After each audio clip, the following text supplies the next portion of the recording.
जाको राखे साइयां, मार सके ना कोया। शिक्षाप्रद कहानियाँ। रामतारण चक्रवर्ती नाम के एक सज्जन कलकत्ते में किसी व्यापारी के यहाँ काम करते थे।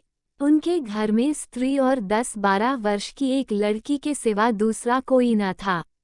एक दिन कार्यालय से लौटने पर उन्होंने देखा कि उनकी स्त्री और लड़की बड़े आनंद से एक पत्र पढ़ रही हैं। उन्होंने पूछा, किसका पत्र है, क्या बात है? लड़की बोली, क्या आपने नहीं सुना? छोटे मामा का विवाह है। उन्होंने आपको और हम लोगों को गांव जाने के लिए विशेष आग्रह पूर्वक पत्र लिखा है।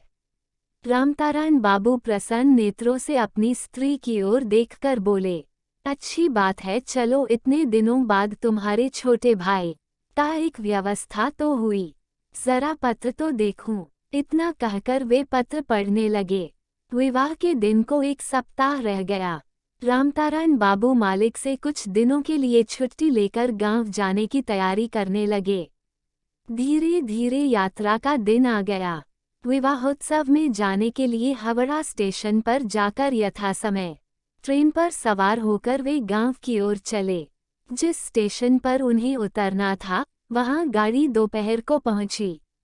स्टेशन से उनकी ससुराल 11 मील दूर थी और बैलगाड़ी के सिवा वहां जाने के लिए दूसरा कोई साधन न था। रामतारण बाबू एक बैलगाड़ी भाड़ा करके नाम लेकर चल पड़े। गाड़ीवान उनके साथ तरह तरह की बातें करने लगा और सरल हृदय रामतारण बाबू ने भी निष्कपट भाव से सारी बातें उससे कह डाली।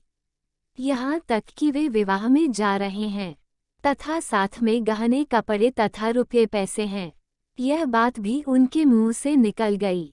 चक्रवर्ती महाशय यदि इन बातों के बीच में गाड़ीवान के मुंह की ओर विशेष ध्यान देकर देख लेते तो उन्हें मालूम हो जाता कि उसके दोनों नेत्र कितने कुटिल और हिंस भाव से भर गए हैं, परंतु अत्यंत सरल हृदय होने के कारण वे कुछ भी भाप न सके। बैलगाड़ी धीरे धीरे एक वन के बाद दूसरे वन, एक मैदान के बाद दूसरे मैदान को पार करती। रामतारण बाबू अपनी स्त्री और लड़की को नाना प्रकार के प्राकृतिक दृश्य दिखलाते हुए प्रसन्नचित्त और विभिन्न प्रकार की बातें करते रहे। इतने में गाड़ीवान ने एक नदी के किनारे पहुंचकर गाड़ी को रोक दिया। नदी में उस समय बड़ी भयानक धारा बह रही थी। गाड़ी पार करने पर विपत्ति की संभावना थी। नदी उतनी गहरी नहीं थी, लेकिन बहुत चौड़ी थी, अतः चक्रवर्ती महाशय बहुत डर गए।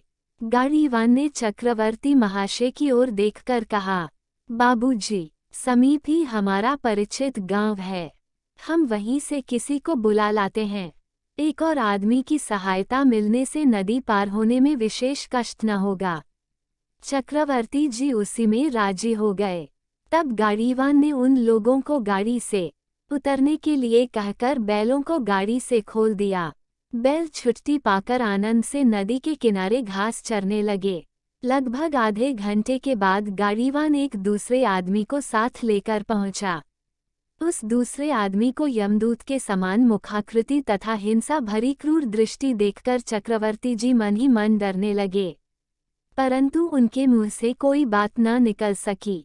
गाड़ीवान और उसका साथी दोनों चक्रवर्ती जी के समीप आकर सामने खड़े हो गए और तड़क कर बोले कि तुम्हारे पास जो कुछ है सो तुरंत दे दो, नहीं तो इस छुरे से तुम्हारा काम तमाम करके नदी में डुबो देंगे।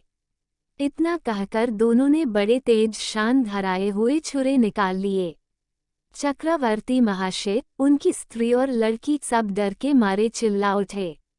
दोनों डाकू छुरे हाथ में लिए उनकी ओर बढ़े। चक्रवर्ती महाशय बहुत अनुनय विनय करने लगे और प्राण रक्षा के लिए दोनों डाकुओं के चरणों पर गिर पड़े। डाकुओं ने कहा, तुम्हारे पास जो कुछ गहने कपड़े और रुपये पैसे हैं, सब अभी हमारे हवाले कर दो। चक्रवर्ती जी ने कोई उपाय न देखकर सारे रुपये तथा गहने दोनों डाकुओं को दे दिए। धन हथियाने के बाद दोनों डाकू बोले कि यदि तुम बचे रहोगे तो पुलिस में खबर देकर हमको पकड़वा दोगे, अतः तुम लोगों को मारकर हम इस नदी में डुबा देंगे। इतना कहकर दोनों डाकू छुरे लिए उनकी ओर आ रहे थे। और उनकी लड़की प्रापी भीत होकर रोते रोते विपद विदारण भगवान मधुसूदन को जोर जोर से पुकारने लगी। डाकू छुरे भोंक ही रहे थे कि अचानक एक अघटन घटना घटी। दोनों बैल समीप ही घास चर रहे थे। कोई नहीं कह सकता कि क्या हुआ, पर दोनों बैल सींग नीचे करके आकर बिजली की तरह टूट पड़े और दोनों डाकुओं को सींगों से मारने लगे। सींगों की भयानक चोट से दोनों डाकू घायल होकर दूर गिर पड़े। जहाँ जहाँ सींग लगे थे वहाँ वहाँ से बहुत जोर से खून बहने लगा। वे वेदना से छटपटाते हुए मिट्टी में लौटने लगे।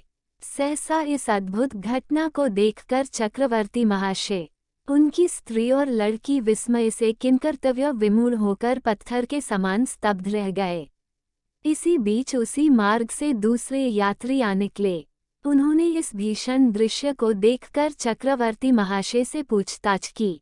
चक्रवर्ती जी ने निष्कपट भाव से सारी बातें कह डाली। उन यात्रियों में एक आदमी चौकीदार था। वो उसी समय उन दोनों डाकुओं को बांधकर थाने में खबर देने चला। चक्रवर्ती जी ने दूसरे यात्रियों की सहायता से एक दूसरी बैलगाड़ी ठीक करके अपने गंतव्य स्थान की राह ली। अदालत में मुकदमा चलने पर दोनों डाकुओं को कठोर कारागार का दंड मिला। चक्रवर्ती जी ने बहुत प्रयत्न करके उन दोनों बैलों को खरीदकर अपने घर में रखा और उनकी सेवा की।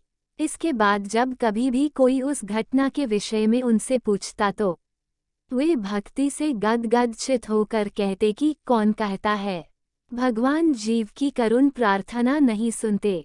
नहीं तो उनके बिना इन दो प्राणियों बैलों को दोनों डाकुओं का दमन करने के लिए किसने प्रेरित किया? ये यंत्र हैं, वे यंत्री हैं। इतना कहकर चक्रवर्ती महाशय भावावेश में रो पड़ते हैं। अगर कहानी अच्छी लगी हो तो लाइक जरूर कीजिएगा। धन्यवाद।